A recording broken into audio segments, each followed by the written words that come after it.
Hello, what have we here?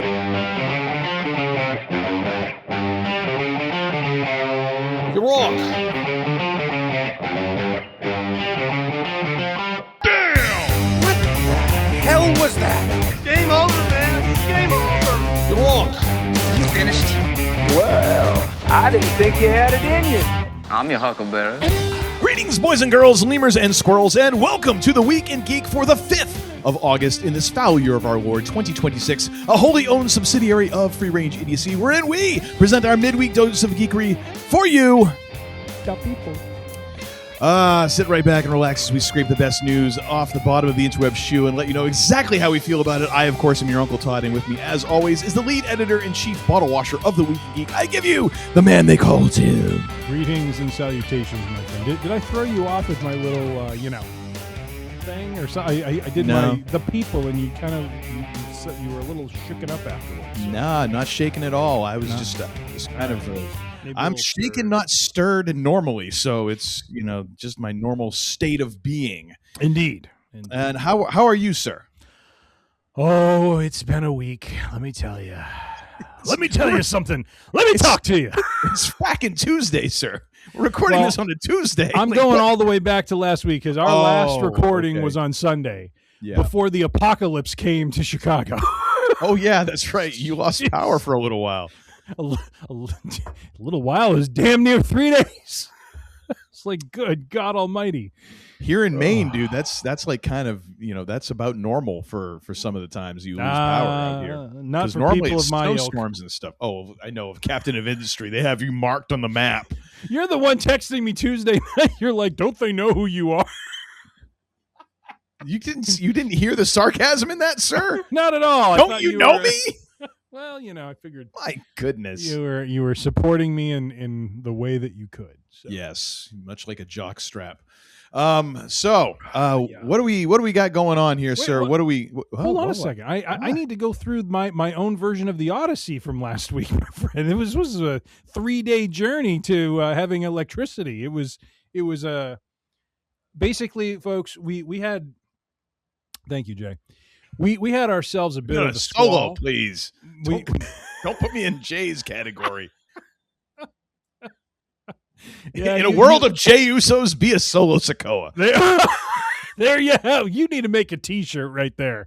That is a T-shirt in the making. You should make it up and send Solo a picture and see if he cut you in on the action a little bit. I doubt it. So last Monday we had the storm of all storms come through Chicago, and I was downtown at my office. Dude, it was like nighttime. That's how dark the skies got. I mean, when I say it was the apocalypse, it seemed like the apocalypse. The rain came down. Normally, when you look out the window of my office in to the north, you can see right down Michigan Avenue to the lake. You couldn't see squat. The rain was coming down so dang hard. I mean, it was incredible. But back in the homestead, my family was, hunkering down in the basement, as you are to do when there's a tornado watch. We did have a tornado sighting about 1.5 miles from where we live. Really? And there were trees that were uprooted out of the ground. There was some damage. Basically, you drive through our town, and you will see massive limbs. And when I say limbs, I don't mean people limbs. I mean tree limbs. Wait a minute. The most important thing. How is Adele's? Oh, it's fine. Good. It's a bunker. It's a bunker. We're good. Yeah. So all that to say, we lost power, which we're like, okay, and then it just kind of kept going, and it became. And I have a battery backup here. It's one of those 5-in-1 sort of things. It's like an air compressor. Mm-hmm. You can plug USB devices into it. You can, plug actual AC, plugs into it. And so we were using that we were leeching off of that for the most part to keep our phones going so we could at least, communicate with the outside world. And then, of course, that eventually died. So then we were reduced to basically Tuesday and Wednesday night sitting in the car just trying to charge our phones because we had nothing. We had no power. So here's the thing. I get enough ads for these power stations. Yeah. That I keep thinking maybe I ought to get one, and there are some out there that have the solar that come with solar panels. It's like 4-foot solar panels. Yep. And I'm like, I kind of think that might be a good investment, if only for occasions like this, but possibly. Yeah, I probably won't. Let's just face it. All right. Yeah. But yes, finally Thursday at 3 a.m. The lights. Everything goes on. You're like, ah! Well, thankfully we had, like where we were sleeping, the lights were off. We did leave like our bathroom light on as kind of a signal to let us know something happened. And so, but the funny part was, my poor wife was sleeping, and so I see the light, and I'm like, it's on, and it of course woke her up when I did that, and I'm like, oh, that was not smart. So I'm such a goof. But I was happy we finally had some power back, and so we were back to the land of the living, and so here we are. So it was a trying week. This was my version of being Odysseus, trying to make my way through a power lost world, and it was a lot. I'm better now. Thanks for asking. This weekend went up to. It's not like you were in the Book of Eli, like crossing a friggin' hellscape or something. The power went down for 3 days. It's not like my God, you don't understand. You're acting like, oh my gosh, we had to eat the cats. Like, for God's sake, it almost 3 days. Well, good thing you don't have a cat, because night one you have been gnawing on its tail. Been sizing them up. Like, can I fit that thing on my grill, or am I gonna have to half it or something? Man, you kill me. How do you cook cat? Can you do spare ribs? I'm in the mood for ribs. Tiny little ribs so good, make you want to slap your mama. It's like an oxtail. Can you cook the tail? Can you make a soup with that? Might be able to. Yeah. And then this weekend, saw Spider-Man on Friday, went to Ravinia on Saturday for a nice concert of the Chicago Symphony Orchestra. I noticed you did not send me photos of your seats this time. I did. Oh, I didn't? No. Well, I didn't take a picture of them. We were in the pavilion. There was nothing, Which I applaud you, sir. I applaud you. I got a message from the man they call Tim saying how he had upgraded his seats when he got there because it was raining, so they got under cover. I was proud of you because I figured that you would have gotten there. It's raining. You would have been like, get in the car. We'll crank down the window a little. You can listen from here. We'll try to drive really close and park on the side of the road. See if we can. They charge $3 per ticket to upgrade. I'm not paying that. No, actually, it was an even exchange, my friend. It was an even exchange. Really? Yeah. So you could have gotten those seats in the first place. Could have, but I didn't because we wanted to just sit in the lawn and enjoy our picnic and relax. And watch people's butts go by the entire time. It's an experience. I want to sit back by the poison oak. Can I do that? I don't want a real seat. I don't want to be able to see things. You're quite obsessed with this, like the seating area that we sat in. Like it's like an obsession for you. I want to have like a raccoon nibbling on my ear. Like that fence where we're sitting. It's like Roman in the chair. Roman Reigns in the chair. It is your obsession. It is. And much like Roman, I think you need to toss it to the side and move on, my friend. I think you do. Okay. We'll get to that on Friday.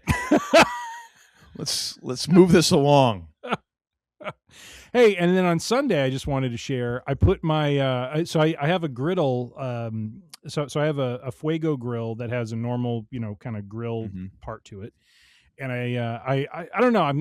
I'm getting back into the whole idea. We've talked about your Blackstone, and I've been looking at.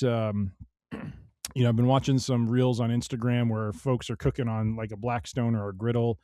And I'm like, man, that looks like a great way to cook chicken, great way to cook steak, great way to cook burgers. I'm getting really tired of all the grease flares. Like that's the one downside to that grill is everything is so close that when stuff drips down and it hardens and you put now like another fatty meat on top, it just starts like, flaring. And then I have nowhere to move the meat because it's not a huge surface. So I decided to put the griddle on. I'm going to try to do some cooking with it that way. So I was seasoning the griddle, making sure it was all ready to go. And so I am ready to go, and I am looking forward I think I'm going to try to cook some chicken and use a little barbecue sauce. I got sweet and sour sauce I thought I would try on it, squirt a little bit on there and see what it does, and cook some veggies and have myself a little feast this weekend. So there you go. We'll see. Nice. But that is my weekend. How are you, sir? Any apocalypse come your way? Any mass incidents? No, I mean we had a decent rainstorm the other day, but I mean, in typical old guy fashion, boy, we really needed this.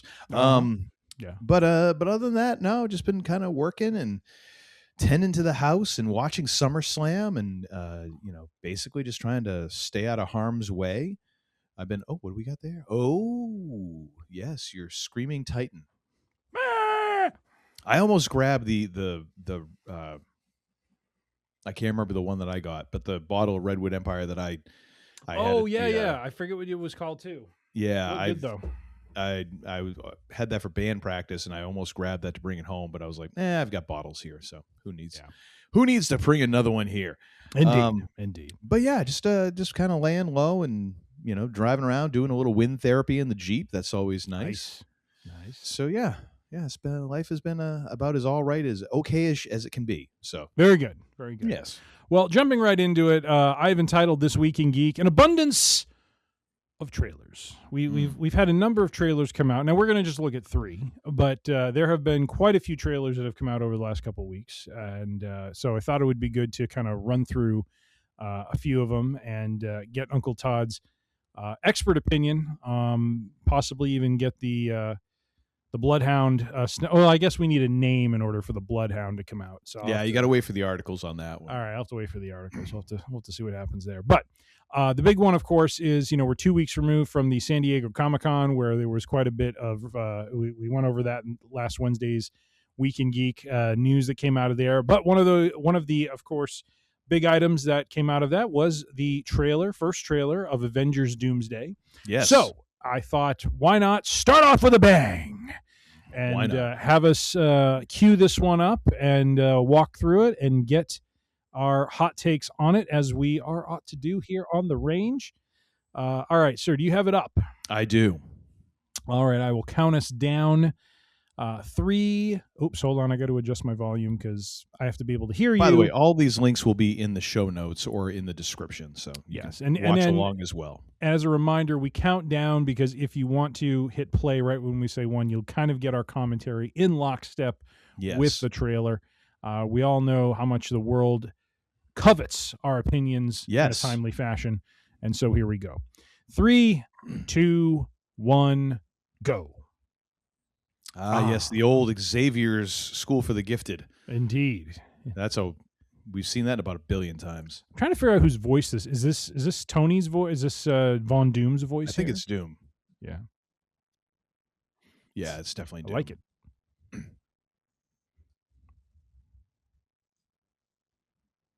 Faced with an unthinkable decision. I wonder if he's going to be one of these bad guys that, puts the heroes in a spot where they feel compelled to choose one way versus the other, That's pretty much every villain. There we are. Old Avengers, New Avengers, and the Fantastic Four. Yes. And all these other folks. All the Black Panther, Wakandans. Isn't she the Black Panther? Yes. Unless something happens to her because they announced the other Black Panther. I've heard that Black Panther 3 is going to be like 20 years in the future or something. Like I don't know. Of course, Shang-Chi back. And Gambit. Oh, nice. About time. Remy LeBeau, don't you know? He was so good in Deadpool and Wolverine. He was. Nothing like shaking the Thing's hand. Flo-Flo. Uh-oh, there's 2 Flo-Flos. Mm-hmm. Gandalf!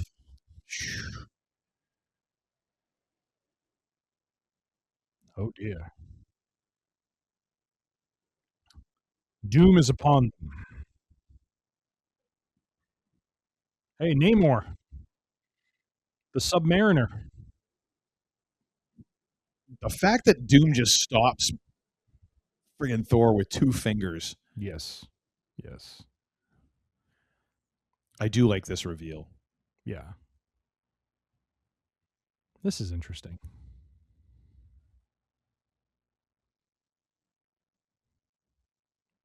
He looks a little smarmy to me. Yeah, but at the same time, like it's again, like if it's I don't know. I don't know if it's a different Steve or if it's just like I don't know. What the hell is Infinity Vision, by the way? I don't know, and sacrilege because I'm very partial to the THX. I'm partial to all things George Lucas, and whatever this Infinity Vision is it like Vista Vision? Well, no, THX was the sound thing. That hasn't. VistaVision is going to be. I'm guessing like it's a certain aspect ratio, or I don't know. Well, I was kind of being funny when I said that. Actually, let me look this up. What you gotta take my gag and then you got to turn it all serious. A quality certification program created by the Walt Disney Company for premium large format movie theaters. Oh. So, screen size has to be a minimum of 40 feet wide for maximum visual scale projection, laser projection capable of 14-foot Lamberts in 2D or 6-foot Lamberts in 3D, whatever the frack that is. Immersive systems such as Dolby Atmos or 7.1 surround sound. I don't go anywhere unless there's at least 10 Lamberts. So I don't even know what a Lambert is. I mean, that's a Miranda Lambert. That's the only one I'm familiar with. So this program launches in September 2026 with the re-release of Avengers Endgame Encore. Oh. And it's going to be utilized prominently for blockbusters like Avengers Doomsday. Okay. So this was developed in collaboration with theater exhibitors, providing an alternative, high-quality designation when specific proprietary screens like IMAX are booked by competing studio releases. So that's kind of interesting. So it's like kind of an in-between, like that's between your regular format. It's like an upgrade. So who the hell actually knows how much of it, a plus it's going to be? But whatever. Yeah. Dude, that trailer is pretty badass. And I think it walks that nice line of showing enough to kind of tease you a little bit. So it's not a teaser trailer, it's actually a trailer, but without revealing and this is the movie in 2 minutes. Yes. I hate that. And DC was infamous for that back in the day. Why the hell am I going to watch the movie? You just showed it to me in the Cliff Notes version, Yeah. If anybody knows what Cliff Notes are anymore. My God. Back in my day. I mean, obviously, I think I speak for both of us here. We're rather bullish on this, right? I mean, I don't know. I was a little nonplussed by the whole thing. I just, folks, I'm just trying to ease them into it because once we get to Free Range Idiocy Friday, I'm going full on heelish, baby, heel all the way. But no, I am bullish on this. This was a great introduction. Unfortunately, I kind of spoiled myself a little bit a couple months ago. In fact, I think I might have had an article as part of Week in Geek that kind of talked about, what it could have been. Mm-hmm. There was some part of that trailer that was previewed or screened at another convention or something like that. And but again, with so many different rumors coming out, it's like, how do you know what's real and how do you not, and of course this was played in front of some people, but nonetheless, it was hard to say what was really going to be in that first trailer. And so, this definitely, whet the appetite, got you kind of fired up and jonesing for December that it, you don't have to wish, it's going to be here pretty darn quick. I mean, it's already August 1st for crying out loud. So, December is only 3 months away, believe it or not. Or 4 months away now, which is just, rub that brow, my friend, because it is, it is coming fast and furious. Holy crap. Yeah. Tell me about it. Man. But yeah, very bullish on this. Looking forward to it. And if that is in fact RDJ's Doom, accent that we heard there, that is I'm excited because he doesn't really sound like Tony, which is like, you don't want him to sound like Tony. Well, yeah, and I mean, be his own person. So. Yeah, and Downey's one of those cats who you can tell he does take pride in what he does, even if he's having a laugh at it as well. But no, it'll be good. It'll be good. I know there's been a lot of talk of not being able to find the movie in the edit and all that, and it's like, to me, sometimes I wonder how much of that is just now clickbait and blown out of proportion. Yeah, and how we go back with so many classic movies now, and they were either like scrambling to the last minute, or they were, they're shipped. I think the term was they were shipped wet, which is like basically the film was literally coming out of the lab and shipped right away. Like it was barely even dry enough to be played, because they were editing up until the last moment. So I mean, I wonder if back in the day, well, think about like what Jaws production would have looked like if we had internet and 24/7 social media news cycle, when Spielberg couldn't get a fracking shark to work. Right. Yeah. Like it would have been like, oh my gosh, this is the most horrible thing ever. Spielberg is done. So, I'm not too worried. I think the Russos will have this thing figured out. I think so too. Yeah.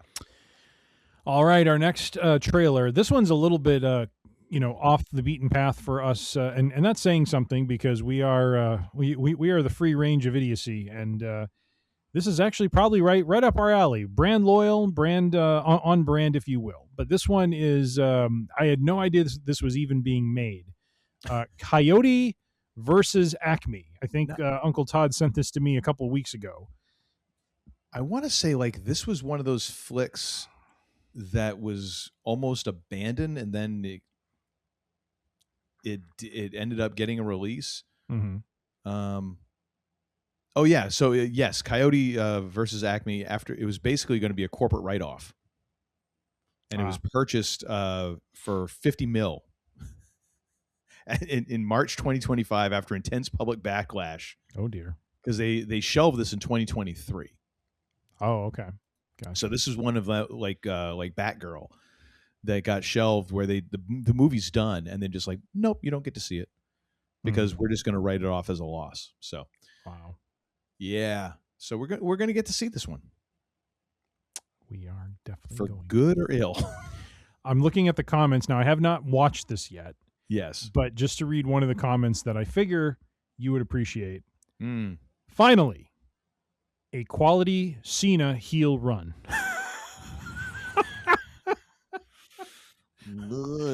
Ooh, that cuts. Bye.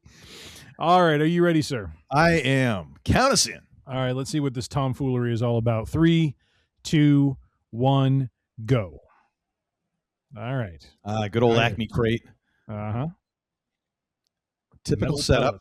All right. Love how he uses the magnetic glove. Oh, Coyote, won't you ever learn? No. Nope. I love getting a look at the Coyote's lair. Yes. Yep. Oh my gosh. Will Forte.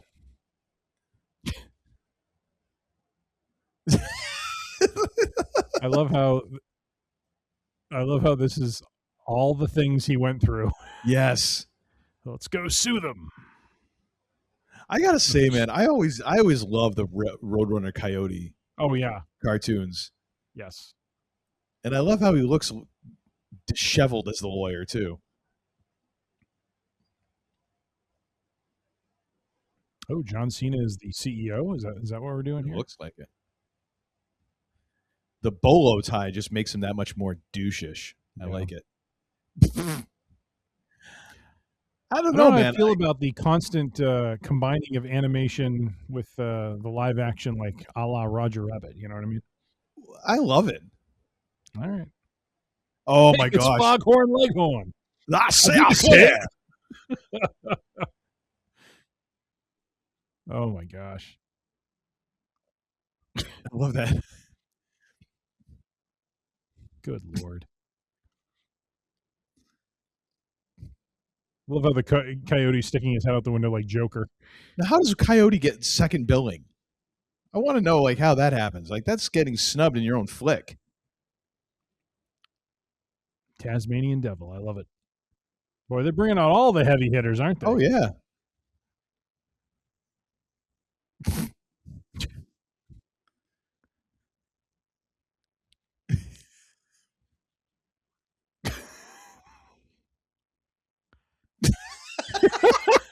I love that exchange. Well, especially with Cena just playing it straight the way he's doing. Yes. He's like That is what makes it, man. It's like the same thing with what did you ta? it's the same as like the Michael Caine, Muppets Christmas Carol. Like Michael Caine is playing it as like this is Shakespeare, my man. Like I am absolutely ramrod straight. Yes. And all of this stuff is going on around, and he's just like, nope, I don't see a damn thing. Love it. See me. I am. Oh, nice. I'm in. Yeah. I'm in on that. Oh yeah, that looks like a hoot. It does. Very much so. Very much so. Right after we jumped off here, or finished this trailer, I jumped over to shopww.com. I'm still trying to see if they're going to have that title belt, the body shield for you, sir, that you need to get for spend $2,000. What about the one that I sent to you, the commemorative Triple H one? That thing looks awful. That thing looks awful. Don't send me such. I mean, some of these things they have are awful. I literally thought I was on like the wrong site. I'm like, is this like the Temu version of WWE Shop? And I'm like, no, this is legit. Like they're actually trying to sell this piece of crap. Yeah, it's horrible. Oh yeah, like the leather, and then it's got the denim fringe. Oh my gosh, it's terrible. Absolutely not nearly as bad as the Hulk Hogan belt that has his stupid mug on the front of it, where it's just like, oh yeah, that's a belt I want. I mean, yeah, please. Someone's bought it though. Yes, I know. There's far too many people. Like you saw it when we were at Elimination Chamber. I was shocked. Yeah. Shocked, I say, how many people were walking around with brand new belts still in like the poly bag. I know. I'm like, that's a hell of an impulse buy. Like I had to kind of hem and haw about getting a t-shirt, and you're out here dropping $400, $500, $600 on a belt. Yeah. Wait for 30 days from now when you make the first payment on that son of a gun. I wonder if some people are like, there's 100% throwing that on a credit card. That's the only way you do the impulse buy is that way, my friend. 22% interest on a friggin' commemorative belt. Yep. You better have cleared that with the spouse beforehand, because otherwise, eventually, you'd be better off, like them seeing like, wait a minute, what are all these things that are marked OnlyFans? You'd be better off with that than you are with what did you spend $650 on when you went to WWE? This belt. Oh, I needed a belt to hold up my pants. Like out comes the frying pan. Jeez. Like the coyote. There you go. Yep. You are the coyote, my friend. Yeah, I kind of. All right. Our last selection. This is from Amazon MGM Studios. This one I really want to. I don't know if Uncle Todd has seen this one or heard of this one. You have? Okay. I want to get his thoughts on this, because there's some inception going on here with this movie. We're going to tell the story of how the Rocky movie was made. And it's going to be like Rocky. But the thing is, in the best sense of things, like there is that parallel, just the same as if you watch Apocalypse Now, I suggest watch Apocalypse Now and then immediately follow it up with Hearts of Darkness, which is the making of movie that Francis Ford Coppola's wife, I can't remember her name. It's not Sophia, because Sophia is his daughter. The daughter. But it was made by Coppola's wife while doing the filming, and it was originally supposed to be like a 10-15 minute documentary, and she filmed so much because they were there for friggin' ever shooting the movie, and it became this epic tale.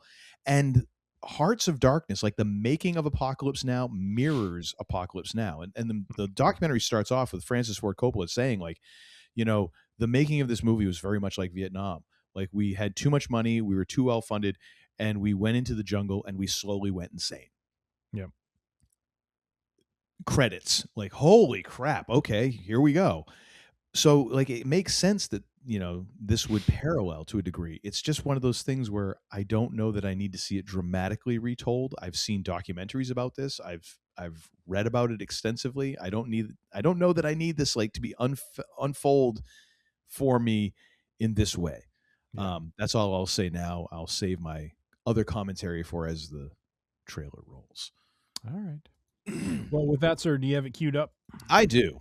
All right. All 2 minutes and 44 seconds of it. I am pulling it up right now. Oh, good. Got to pause here for a minute. Oh, gosh. There we go. All right. See, this is the reason why I pull these up ahead of time, so I don't have the commercials. Oh, aren't you Mr. Johnny on the spot? I'm just saying. Okay. I'm trying to be mindful of our viewers and listeners' time. You are, are you? Damn cheap to get like actual YouTube subscriptions, so we're always going to have the ads. Yeah, basically. All right, are you ready, Seth? I'm mostly just trying to hide that. I'm trying to hide my cheapness. Okay. All right, I'm ready. All right, 3, 2, 1. Here we go. I gotta say, the guy playing Sylvester Stallone, pretty damn close in terms of looks and sound. Yeah, but it's the problem is it starts getting so close to him that it sounds like a parody. That's the weird thing, you know? Mm-hmm. Is that not Johnny Depp? Who am I thinking of? Crap. Can't think of his name. Okay. Talk like you got rocks in your mouth. Absolutely. And that's just about this guy's performance. Oh, jeez. Now, is Sly really a lefty? That's the thing I want to know, because if he's not a lefty and this guy dude is writing lefty the whole time, like, yeah, we got serious problems. I do think it is interesting in the story, just how like he wrote it, and then he did hold out, to play the part. Yep. Which makes sense, right? Because he wasn't finding work, and they probably didn't. They wanted to have an actual actor that they felt. Well, yeah, it was James Caan. Yeah, that they wanted originally. Like, imagine Sonny Corleone. I don't know about that. Given that fight that happened in The Godfather, he doesn't need to be throwing punches. He doesn't know how to throw a work punch to save his life. And I love the fact that we get Henry Ford II here playing the studio exec. Like, yes, he's a good time in every movie. Oh yes.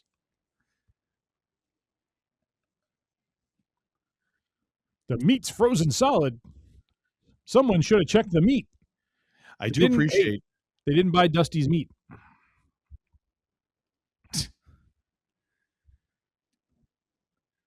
Hey, it's Butkus.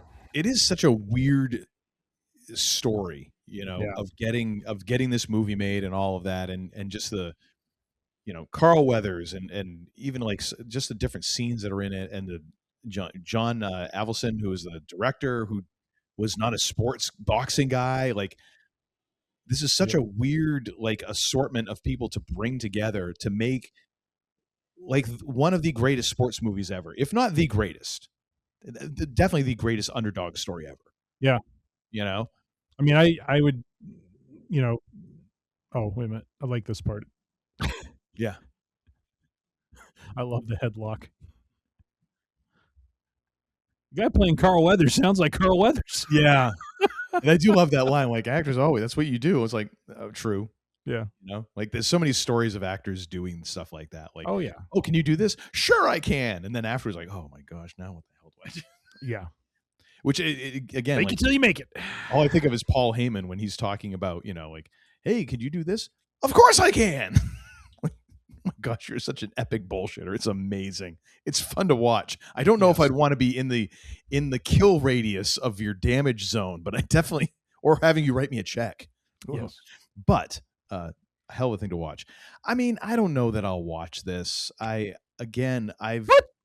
know the story. Oh, come on now. It still would be interesting to check it out, you got to admit. Not really, because there's aspects that are definitely going to be somewhat fictionalized, and I don't need that. Like, again, I have watched several documentaries about the making of Rocky. I've watched many interviews. I've read articles. I've read the Wikipedia page. All of these things, I've gone in depth. Like, Rocky would probably be, I mean, it's definitely top 5, if not top 3 favorite sports movies. But I mean, in terms of overall importance, it probably is like top 10 for me in terms of movies. I know this.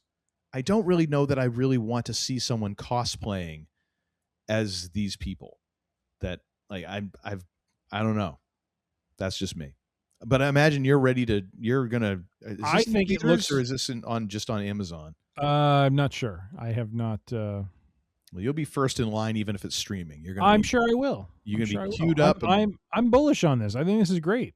It'd be great to understand the story. And yes, I know there's other documentaries and other sources where you could hear about how Rocky was made, but I like to watch a little dramatization of it. I think it's sure. You just want to get this giant corporation's take on it, so that's great. Look at you, Mister. I'm not going to spend another dime. Put it toward the MGM or the Amazon. Well, no, I mean I'm not saying that. I'm just saying I don't need this. I don't need this flick in my life, really. But if you want it, go right ahead. You sound like Duke. We don't need him in our lives. Yeah. I see with this man as hard as man can be, and he just kept coming. We don't need that kind of trouble, baby. What a line. What a line.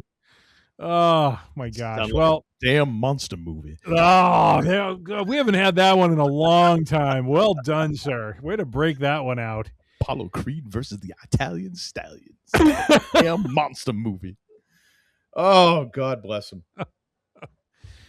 Oh my gosh, unreal. Yep. Well, I'm definitely watching it. I would highly recommend and suggest that others do too. Don't go down the dark path of Uncle Todd and watch this movie. It looks like it's going to be wonderful, lovely. All right, and you might learn some things along the way. Yeah, so. I'm the bad guy.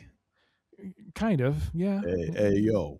Oh, there we go. Look at that. We got a little hey yo from him. There we go. Is that Razor Ramon hey yo, or is that Rocky hey yo? It's both, really. I mean, a very short trip to wherever they were advertising Razor Ramon from, and Philly. I just love when Scott Hall talked about how he quote unquote pitched the Razor character, and he's like, I'm just throwing lines at him from Scarface, and he apparently had never seen the movie or something because he's just like, that's brilliant. It's like, I am ripping off Al Pacino right now. You have no idea. Which for Vince, that's like fine. He's okay. Vince didn't watch nothing but wrestling anyways. No, he did not. No, he did not. All right. Well, that is it for our trailer section of This Week in Geek. I have 2 articles. They will be quick. This one I found kind of interesting. Does the character name Mara Jade ring a bell for you, sir? Ding, ding, ding. Yes. Ding, ding. We're just going to keep finding ways to bring it back to Rocky here. You know what I mean? Oh, my God. Well, ladies and gentlemen, while the character has not been recognized, immortalized, or filmized on the small screen or the big screen for Star Wars, the character of Mara Jade is in the written word of what is considered to be the post-Queel trilogy of The Last Command. Oh my God, it's been so. Where are you heading with this, sir? I'm very Heir to the Empire. Yes. What's the second one? Dark. I mean, it's the Heir to the Empire trilogy. Yeah, I guess I can just say that. I was going to go through. Last Command is the third book. I can never remember the second book because it always kind of escapes me. But originally, this character was from the Timothy Zahn novels from the mid '90s, and she has not been. While she did make her way into a video game back in the early 2000s, her character has not been introduced anywhere else or really canonized in the Star Wars television or movies. And so this article by Stephen Gerrard. Oh, there we go. It took a little bit to get the bloodhound going there. I'm going to pour myself another while he's figuring this out. No, that's legit. All right. Yep. What makes it legit versus not legit? Is there a stank on it? Like, what is it? It's indefinable. If you don't have the glands that help you with that, you can't need to hear about your glands. All right, for crying out loud. You asked. I was asking like how you detect from the name. I don't need to know the process, the biological process. That is the process. Oh, the worst part is sometimes you get those glands inflamed, and then you gotta squoze them, and oh, jeez Louise. Good Lord. Well, and so going back to this article, we don't know if Mara Jade's ever going to appear because we've seen Luke Skywalker in the post-Queel trilogy as an old man who ends up dying. Mm-hmm. We have no idea if he had a wife prior to that. We've seen him. We've seen the CGI version of him from Return of the Jedi days, kind of Luke Prime, if you will. But I, don't know if we're ever going to see him again in that. So what you're saying is we don't know if Luke was getting down. Exactly. We don't know. In the books, he and Mara start a romantic relationship toward the end of the trilogy. Yes. Yes, they do. And but we have not seen this. We have not seen her. We have not seen that, come to light. However, there is a video game coming out. So once again, she will be captured in the video game format. Basically announced on the official EA forums. There is a mobile game coming out called Star Wars Galaxy of Heroes. And there will be a part called the Myths and Legends Era that are bringing numerous characters from early concept art, fan concepts, and Star Wars legends into this free-to-play mobile experience. This includes the first playable appearance of Mara Jade in over 20 years. I'm trying to remember. I was going to do a quick look up here where she appeared. Video game. She was. Yeah, so there was Dark Forces, and there was Dark Forces 1 and 2, and then that became Jedi Knight. All right. When they took the character of Kyle Katarn and made him force sensitive and had him use it was basically their way of doing a video game with a lightsaber. And then there was Jedi Knight Mysteries of the Sith, which was basically a companion program that you could play off of the main game, and that's where she was. And so you actually could play her in the game. Doing kind of separate missions from Kyle Katarn. And so that was in 1998. And so, yeah, Galaxy of Heroes. Let's see. I think she was in Force Unleashed in 2008. And then there was Star Wars Galaxies, which, by the way, that was... we got to talk about that sometime. Star Wars Galaxies, that was supposed to be this massive, like, open world, free play... you can be whatever you want in the Star Wars galaxy. Like, haven't if you wanted, always been saying like that's the next thing that's going to. Oh, this one you can do whatever you want. This game did it. Like, I never played it because I didn't have a gaming PC at the time. I was starting my family. Had no scratch for technology at the time. It was really just family first and all that. But I did have a coworker who played it, and he showed it to me. And like literally, you could do whatever if you want to just settle on Tatooine, create your little like bar club sort of thing and run it as a business, you could do that. Like, you didn't have to be a gunslinger. You didn't have to be a lightsaber. I mean, anyways, we got to talk about that game sometime. It was a game where like the first 3 years, nothing but greatness. And then they made some bad choices along the way and came crashing down, kind of like a music band, rock band. I don't know, name your genre. Like anything that gets popular, sometimes it's a victim of its own success, Yeah. And so, so apparently she was in that as an in-game non-playable character, non-player character. So NPC.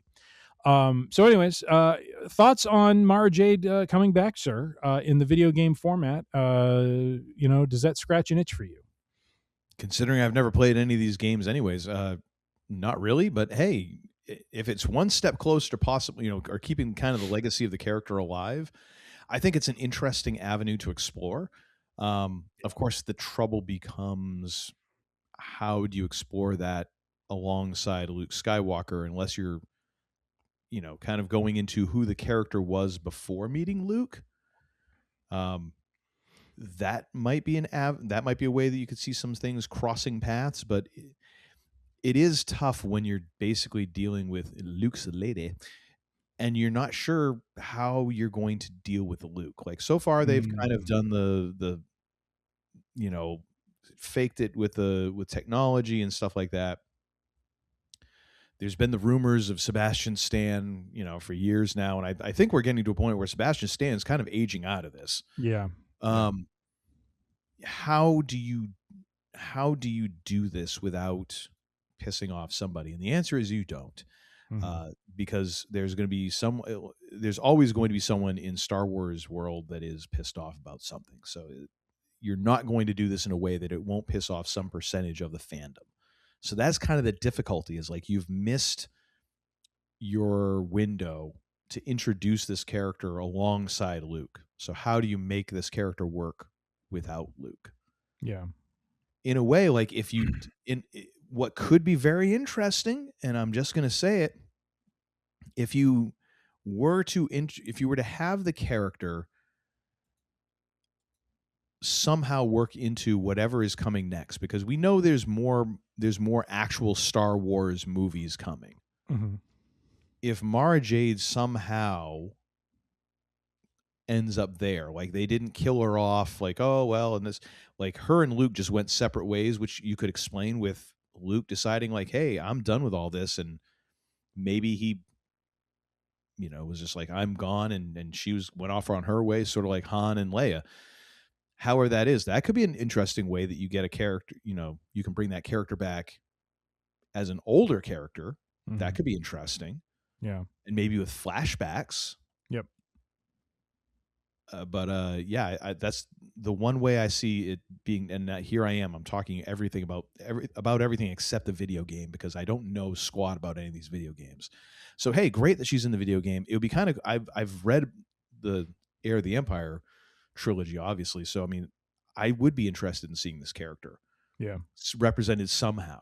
I think it's a unique, I think it'd be cool if they brought her in Ahsoka season 2. You know what I mean? Like, not necessarily as having to have a direct tie into Luke, but at least just bring her in as, that kind of Imperial, because as we've talked about this trilogy, she is, she is the former Emperor's hand. She was basically working for the man, if you will. mm-hmm. And so, there's a little bit of, her going on a journey to, walk away from that life and let go of that life that allows her to then, open herself up to Luke and to, then fall in love with him and so forth. So I think it'd be kind of cool in Ahsoka if we get that intro to her, potentially. Maybe she's an unlikely ally. That could work. Well, wait a minute. Would that timeline work, or would this be a point where she would kind of have to be? No, I guess it would work. Well, no, because she was around. I mean, she was a thread aside, narrative that was going on with the main story about Thrawn. True. And Ahsoka is about, I don't mean to say Ahsoka is about Thrawn, but he is going to be the primary antagonist, if I'm not mistaken, for season 2. So yeah, it could play. It could play. Plays for me. Looking at the other characters that she'll be playing alongside, there is Darth Jar Jar. So we have Dark Side Jar Jar, apparently. Again, these are all like concepts and kind of like off the wall sort of things. Wasn't that like one of the fan theories was like, yes, Jar Jar was actually like this Sith Lord or something? Like, okay, that's kind of cool. They have the Ronin from Star Wars Visions. He is a dark side character. Okay. So that's cool. There's a Stormtrooper concept where he has a shield and a lightsaber. And then there's this character called Jackson. It's basically a rabbit who is dressed up in a rebel uniform with guns. So, yeah. So the article does say, some fans may be slightly disheartened to see Mara is included alongside the likes of joke characters and concepts that never existed outside of some early drafts. But it's at least a sign that Disney's era of Star Wars is at least acknowledging the existence of the legend contents that fans have been begging to get an official return for decades at this point. So I'm glad they're including her. I'm hopeful that at some point we will get her, kind of involved in this, storytelling that's going on right now. And Filoni is a student of the game, if nothing else. I think I'm bullish on the fact that he's going to bring her in at some point. I think he's going to find a way. Maybe we don't get the story of her and Luke. Quite honestly, we don't need it. I think it'd just be an interesting character to bring in. And, maybe behind the scenes, she has her romantic entanglements, if you will, with one young Skywalker. Well, it becomes this thing. Like, I like your idea of bringing her in, before Luke here in Ahsoka. And then possibly you could, like I suggested, like mashing our suggestions together here, and then bring her in like the further adventures of Rey. Now Mara Jade is present, and then you can allude back to what happened, and that could be that. I mean, you could work around it that way, because there's a lot that could be done in flashbacks, as long as you make them meaningful and you're very strategic about how you're utilizing those story elements. Yeah. You could. I mean, we've seen it in other movies. Like you can tell an entire life story in short order if you're selective enough and you choose the right moments to show. Mm-hmm. Yep. So I'd be down for that. All right. I love your suggestion, dude. That's a great one. And the more that we've Make it talked so. about it, I think it would be actually better for them if they, whether through Ahsoka or some of these other properties and the stories they're telling toward the Thrawn storyline, that, yeah, her journey from darkness to light is just done differently. Mhm. And it could be as simple as at some point we get a scene where she's, back to the light side or found her goodness or whatever. And she happens to meet a handsome Jedi in black who has the green lightsaber. This is Luke. Well, hello there. And then we don't know anything else after that. You know what I mean? We just get so to meet. you want to pull out the Obi-Wan Kenobi as his come on line? Well, hello there. Hello there, Even with the young accent. lady.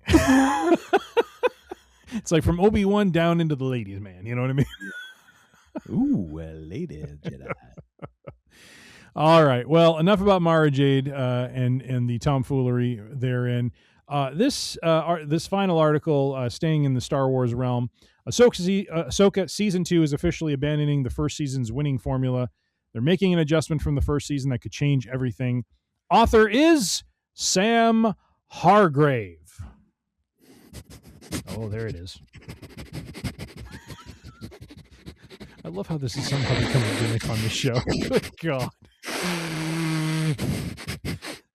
You got some That's clicks on that legit. mic? That's legit. You're really leaning into that microphone. Good. I was going to say, sweet Lord. Oh, gosh. Jeez. No, it's legit. It's legit. Okay. Good. Thank you for that. Oh, my gosh. Sometimes the glands excrete a little bit. You have to. That's Okay. a double check. Yeah.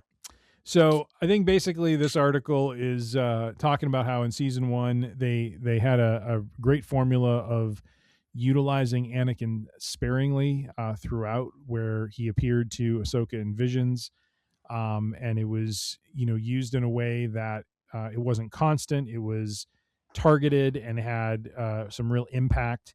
And I believe for season 2, we are looking at a potential expanded role for Anakin, still in ghost form, but on Peridia, kind of interacting with Ahsoka a bit more than we had seen in season 1. And just starting there, sir. Do you have a problem with that? Do you No. like? Is there an issue with dialing up the Anakin a little bit in this season 2? No, because it worked. So if something works, you don't want to go all in and be like, now that's the entire thing. Give us a little bit more. It worked. Okay, so how about a little bit more? Let's change it up. Let's make it a little bit more prominent. And as long as you explore the characters, you use it as a reason to explore who the characters are at this moment, and you don't make it the same as we've seen Force interactions before. You add a little twist to it. You make it specific to these characters in this story. Well, I think it'll be fine. Mm-hmm. All these things are possible. It's just how you do it. It's the implementation, the execution that is usually where people like trip over their own shoelaces because like, well, it worked before. It's like, well, yeah, and you're trying to do the exact same thing, but with different characters that would react differently. Yeah. So it doesn't work. Yeah. And people have seen it before. Like they want to see it, but make it specific to these characters. And that's where I actually feel like with Anakin and Ahsoka, there's a lot more room for that because we've seen the Force Ghost interactions most famously between Luke and Obi-Wan, Mm-hmm. right? Yep. How much did Luke and Obi-Wan really know each other? They knew each other about, what, 3-4 days? Enough that he cried when he died. Well, I mean, yeah, but still, like they didn't have this breadth of experience. I don't know. I can't go through and give you chapter and verse on all the other time that Force Ghosts have entered the equation here, but Ahsoka and Anakin had a fairly long relationship as master and apprentice. Kind of almost the same as when we see, where is it? Where Kenobi and Qui-Gon, we actually see Qui-Gon is that in Kenobi? Where we see Qui-Gon? Yeah, as a Force ghost. Kenobi. Okay. Kenobi, yeah. But like that is and we didn't really ever see the actual interaction there because it's just hinted at because, that's the end of the show. That would be the only other one that I could see like, oh, that would be another relationship that would be a really rich conversation back and forth, and you have that opportunity here because it's not just master and apprentice. It almost because of the difference in time and how long it's been, like it becomes very much like almost peers because this is not who Anakin is anymore. Yeah. With Vader and all that, like this is Anakin then, and now this is Ahsoka. It's almost like they're peers at this point. That's a very interesting interaction to see unfold. So yeah, give me more of that. Like totally. Yep. And the article goes on to also say that there have been hints and rumors in recent months that Ewan McGregor may be reprising his role as Obi-Wan Kenobi in season 2 as a ghost. And the thought here is maybe if you have them all three of them, and Anakin and Obi-Wan are arguing back and forth. It's like, would you two shut up? The point it was just making was we would have all three in live action for the first time. Where that has not been a thing. The article was saying here too is that if Anakin's role is expanded, it would make sense that maybe it is, Obi-Wan becomes kind of what Anakin was in season 1, where he kind of comes in certain points, as part of this. The article does go on to also say that they're like one of the theories of how season 2 could go on Peridea. Peridea is I think the name of the sounds planet that they're on. Is that they're Baylan Skoll, at the end of season 1, discovered the statues pertaining to the Mortis gods on this planet. And the article, kind of reviews the fact that the Mortis gods are the daughter, the son, and the father. The daughter being light, son being dark side, father being the balance. And so what the theories are for season 2, and so this may be like two main narratives going on. One is what's going on in Peridea, one going on in the regular galaxy with Thrawn. But on Peridea, the idea being that that in his search for a destructive force on Peridea that can end, because Baylan Skoll made it clear he's looking for something to break the cycle. He wants to stop the cycle of light side, good and bad, just going back and forth constantly. He just wants to stop it all. And so in his journey for this, and for stopping this infinite struggle between light and dark, he uncovers the mother, who is this terrifying entity that was contained by the Mortis gods. And so if Baylan releases the mother, it might require a trio of stand-ins for the Mortis gods to recontain her, one being the ghost of Anakin, one as the father, Ahsoka as the daughter, and perhaps Baylan himself as the son. And so kind of an interesting idea. And I'm with you. I don't think having more Anakin is a bad thing, as long as it serves a purpose in the narrative, as long as we are not just, working a gimmick and beating it to death. Like, there's probably a good story there that Filoni wants to tell. And Filoni, he was the one behind Clone Wars that got that whole Ahsoka Anakin relationship going to begin with. So I'm sure he's probably got some mileage there that he's looking to play out. And so, I'm looking forward to it. I think it'll be good.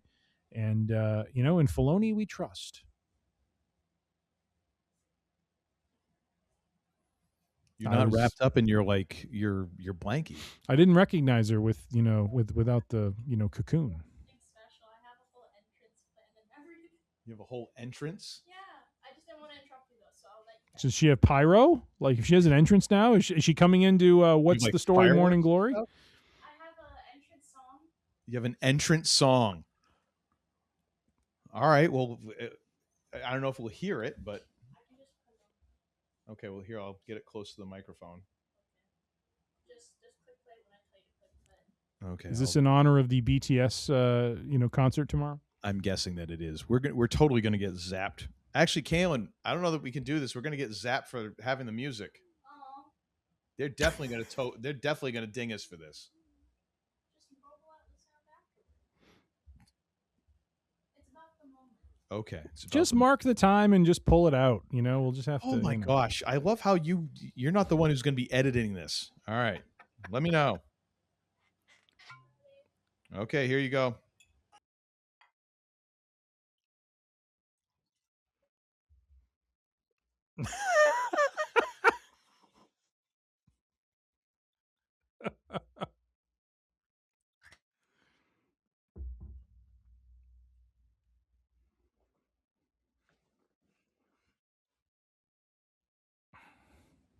I was trying to dance along That was with lovely.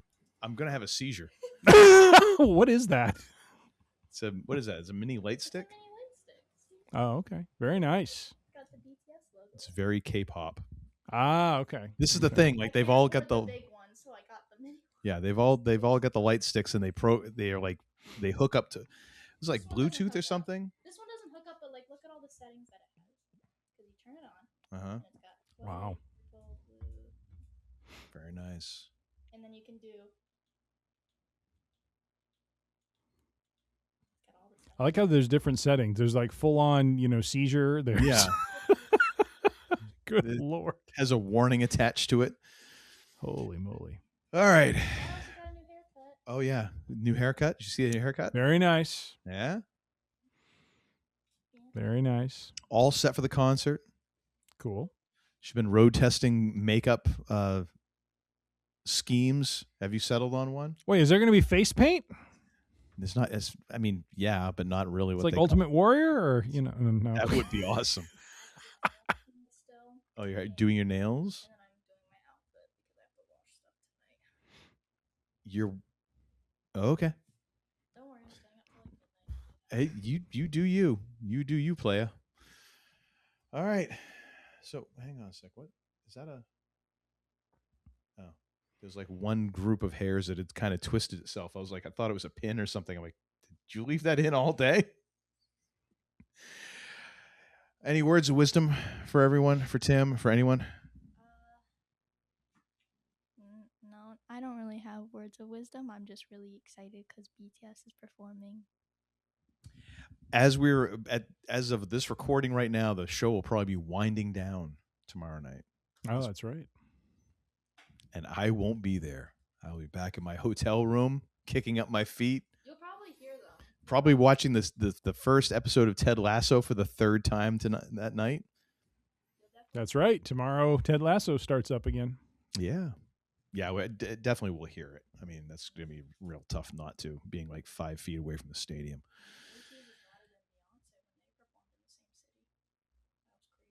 Huh. They performed right across from each other at the same time. Aw, isn't that sweet? That was really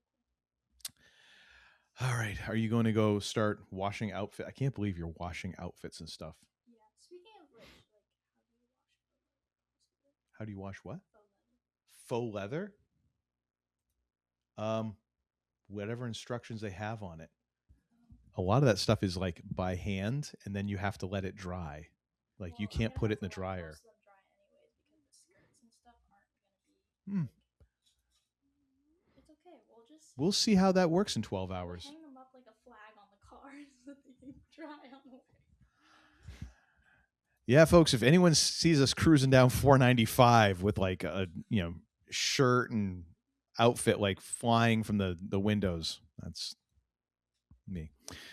All right. Well, good night. Oh, also one of my What? coworkers is going to the concert. Turns out, Really? I told one of my coworkers tonight. Is that one of the chefs at your other job, or is this? No, but one of them is probably going to. But no, she was like, "Oh, Callie's going to that concert." I'm like, "Really?" She's like, "Yeah, she was all." You ought to hang out. Yeah, I gotta find her Instagram. I love how Instagram is now the way everyone communicates. It's great. Like, did you get their number? No, I have their Instagram. Like, it's just, I just find that amusing. That's how I met Nor. Yep. That is the communication way for the youngins these It days. is what it is, what it is. Not like us. You had to, back in the day, you had to call the house phone. You had to hope that you didn't get the We had tin parents. cans and rope. It is old-fashioned technology. I was old enough that my parents had rotary dial phone. Oh yeah.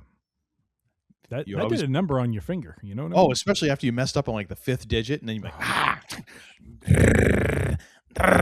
start all over again. Yep. Oh, it was great. Great. All right, you need to start washing if you're gonna dry. All right. Good night. Good night. Love you. Love you Do too. you have your lights? Hey, hang on a sec. Tell her enjoy the concert. Tim says enjoy the concert. Thank you. He says good luck with your face paint. Ooh, thanks. Nice. Ah. All right. Well, with that, that is a neat and tidy Week in Geek. Well, thank you, sir. Did you make note of the time? Because I didn't. No, okay. So that's Maybe 1 hour and 1 minute, maybe Yeah. 1 hour and 2 minutes. good. Hang on a sec. Gotta rewind. All right. All right. So, what have you got for and another thing for this Week in Geek Wednesday? A suggestion for our listeners and viewers. I already kind of covered it, but it is once again Ravinia Festival. If you are in the Chicagoland area, do check it out. They have concerts running all the way through, like I think mid-September. It does Mhm. get a little brisk out here around that time, but A bit. I would I got to tell you though, some of the acts that they have, I'm just like apparently in September, Rod Stewart's performing, and the image they use for Rod Stewart is from like 1988. Yeah. So I'm like, what's going to get wheeled out onto stage for this? Because A stick figure and hair. That's what's Ah. going to be. probably it's probably a pencil with a bunch of hair. Apparently, on it. though, It says Rod. he's still in fairly good voice, Okay. which is tough. I mean, I will say as Oh, it is. 100%. as a singer, like aging as a singer is not easy. If your voice decides it don't want to do that stuff no more, Yep. that's it. Like there's Yep. no getting around it. You start No. changing keys and making stuff work. But we saw the Chicago Symphony Orchestra with conductor Marin Alsop. She is wrapping up her. I don't think it's called a residency, but she's been the chief conductor at Ravinia for the last, I think, 4 years, and she's kind of wrapping up her time at the festival and moving on to other places to conduct. I never heard of this pianist, Emanuel Ax. Cool Just someone who makes playing piano look very, very simple, and yet at the same time, as I'm watching the grace and flow of what he's playing, thinking to myself, okay, this is really complicated. This is not as simple as he's making it look. And he performed a program, a piano concerto that was written by John Williams. That is the John Williams, as well as a piece. He did not perform this piece. The CSO performed a piece from Rachmaninoff, I guess. Rachmaninoff. No. I would just Gosh, how you pronounce it? Rachmaninoff. Now I can't pronounce it. Maninoff. Rachmaninoff. Rachmaninoff. Maybe? I don't know. But Amadeus. if you're ever in Chicago, I would see the Chicago Symphony. I would highly encourage seeing the orchestra if you're into that. Great music. And Marin Alsop is a dynamic conductor. She brings the energy and kind of gets you locked into it as she's doing her thing. If Emanuel Ax is performing in your area, check him out. He's a older gentleman, but just amazing on the piano. Just does an amazing job. So Nice. I would highly recommend those things, as well as if you're in the area, just check out Ravinia. It is a very cool outdoor concert venue. Excellent, sir. What do you have, sir, for us? I'm going to recommend GA20's new album with Charlie Musselwhite called Blues Now, all caps. GA20, let's start off there. They're an American blues band from Boston, Massachusetts, consisting of Matthew Stubbs, Cody Nilsson, and Josh Kiggins. Interestingly enough, Matthew Stubbs will come up in my description a little bit later here. They've been kicking around since 2000. Hang on a second. The band is named after the guitar amplifier manufactured by Gibson from 1950 to 1961. They primarily play Chicago blues. Started out in about 2018. Charlie Musselwhite is fracking amazing, dude. Mhm. American blues harmonica player and band leader who came to prominence along with Mike Bloomfield, Paul Butterfield, Harvey Mandel, and Elvin Bishop as a pivotal figure in helping to revive the Chicago blues movement in the 1960s. He has often been identified as a white blues man. He's a blues man. Musselwhite was reportedly the inspiration for Elwood Blues, the character played by Dan Aykroyd in The Blues Brothers. I saw Charlie Musselwhite several years ago now, probably, got to be like 17 years ago now, in Portland at a place that did not survive very long, which is kind of sucks because it was a nice music venue. But he was playing with Matthew Stubbs. And so that kind of helps me understand like how these two cross, because I'm thinking like New England blues band, all of a sudden getting Charlie Musselwhite in to play on their entire album. But Charlie Musselwhite is just one of those dudes who's like, is an amazing harmonic player. Like just, there's a lot of guys who can play lots of notes, and he finds this middle ground of playing with soul. And it is amazing. And he's a very interesting singer as well. The two songs that I'm going to kind of link to that have some videos here, I Can't Hold Out, which features Charlie singing lead on, as well as playing harmonica, but also they cover one of Charlie Musselwhite's like signature tunes, which is called Christo Redentor. It's from, I believe, his debut album. And it is just one of those, it's an instrumental featuring him on lead harmonica, and it is one of those things that just emotionally, if this doesn't stir you in some way, you really ought to check yourself for a pulse. So check out Blues Now, the album, linking to their website so you can get that direct from the horse's mouth, whether you want it digital from them or you want a physical copy or whatever. But also the videos are worthwhile. You know, hearing them play this stuff live is amazing. So check those out when and if you have the chance.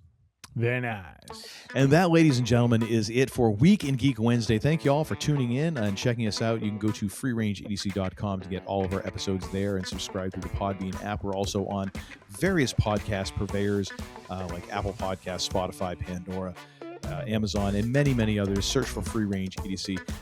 You can also get full video episodes on our YouTube channel, youtube.com/@freerangeedc. You can find all these links in the description, show notes. We are on social media. If you have any questions, thoughts, or concerns, send those to tim@freerangeedc.com. And now, ladies and gentlemen, I'm going to throw this on back to the grand poobah of the Week in Geek, the man they call Tim. What do you got to say for yourself, sir? To the interwebs, we say, you suspect. As You always. don't know what your reputation is in this town, but after what you tried to pull today, you can bet we'll be looking into you. And heretofore, you can speak with our aforementioned attorney. And to our listeners, Dewey, Cheatham, and Howe. that's right. They've served us well. They've charged us nothing. Which is always very worrisome to me because they're going to ask for some type of favor. That's not going to be good. Walk up one day with a bat. Oh, crap. Time the bills come due. I'd be glad for that. It's when they show up with a bag and like, hide this. Oh, man. Well, to our listeners, we say, good day, ladies and gentlemen. And until that day comes, keep your ear to the grindstone. You're messing with my Zen thing, man. Now get the hell out of here!